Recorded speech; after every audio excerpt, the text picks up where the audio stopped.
नमस्कार दोस्तों, स्वागत है आपका अपने कंस्ट्रक्शन जोन चैनल में। तो आज की वीडियो में हम देखेंगे कि घर के निर्माण का कार्य अधूरा क्यों रह जाता है। वो क्या कारण है जिनकी वजह से घर का काम पूरा नहीं हो पाता। दोस्तों, ये वीडियो आपके बहुत काम में आएगी अगर आप घर बनवा रहे हो या फिर भविष्य में घर बनाने वाले हो। तो इसीलिए वीडियो को पूरा ज़रूर देखें और वीडियो अगर आपको पसंद आए तो इसे लाइक कीजिए, शेयर कीजिए और चैनल पे नए आए हो तो चैनल को ज़रूर सब्सक्राइब कीजिए।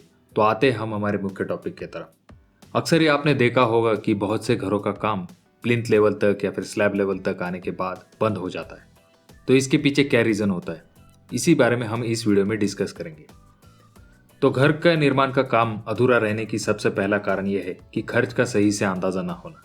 देखिए, बहुत से लोग घर का काम शुरू तो कर देते हैं बिना लागत का अंदाज़ा लिए और बाद में वे लोग पछताते हैं क्योंकि निर्माण कार्य के लिए अच्छा खासा पैसा लगता है और पैसे की कमी के चलते घर का काम ठप हो जाता है।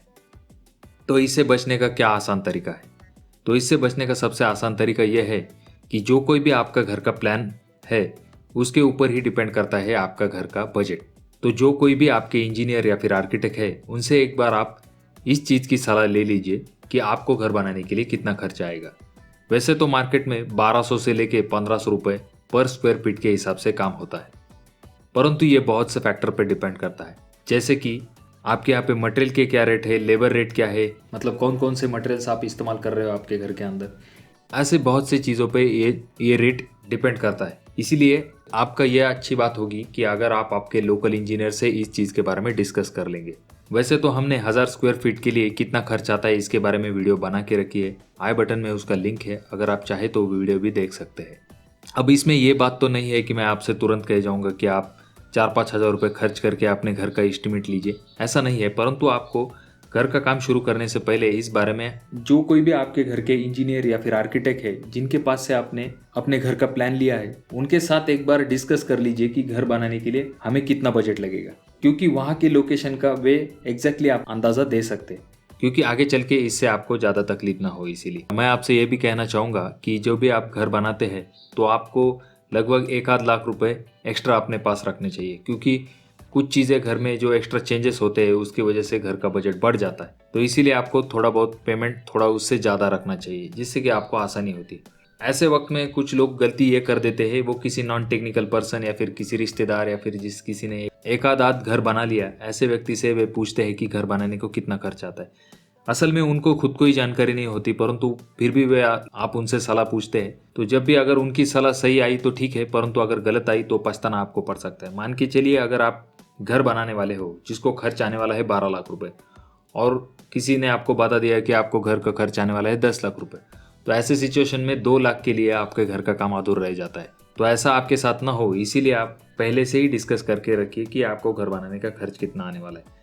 इसमें और भी 2 केसेस होते हैं जिन सिचुएशन में कुछ लोग घर का काम स्टेप बाय स्टेप करते हैं। मतलब उनके पास जितना पैसा आता है, मान के चलिए उनके पास प्लिंथ तक पैसा आया तो वहाँ तक उन्होंने काम कर लिया, थोड़ा और पैसा आने के बाद लिंटल लेवल तक काम उन्होंने कर लिया, और थोड़ा पैसा आने के बाद स्लैब लेवल तक काम कर लिया। ऐसा स्टेप बाय स्टेप वो घर का काम करते हैं। तो इसमें भी आपको जानना ज़रूरी है कि पूरा घर बनाने के लिए कितना खर्च आएगा, क्योंकि स्टेप बाय स्टेप भी अगर आप घर बनाते हैं तो इसमें थोड़ा सा ज़्यादा खर्चा आ जाता है, क्योंकि टाइम पीरियड उतना निकल जाता है।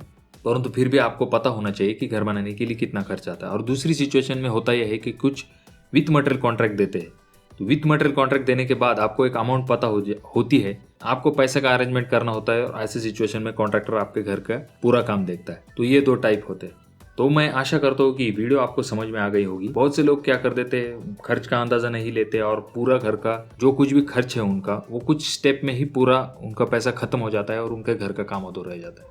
तो ये आपके साथ ना हो, इसीलिए आपको जब भी आप घर का प्लान बना रहे हैं तो इसके बजट के बारे में जान लीजिए और फिर ही घर का काम शुरू कीजिए। इससे आपको डेफिनेटली फ़ायदा होगा, मैं आपको दावे के साथ बता सकता हूँ। और अगली वीडियो में हम देखेंगे कि ऐसी कौन सी बातें हो जाती है जिसकी वजह से घर का खर्च बढ़ जाता है और आपको जो कोई भी प्राइस आपके इंजीनियर या फिर आर्किटेक्ट ने बताया है इससे ज़्यादा क्यों खर्च हो जाता है।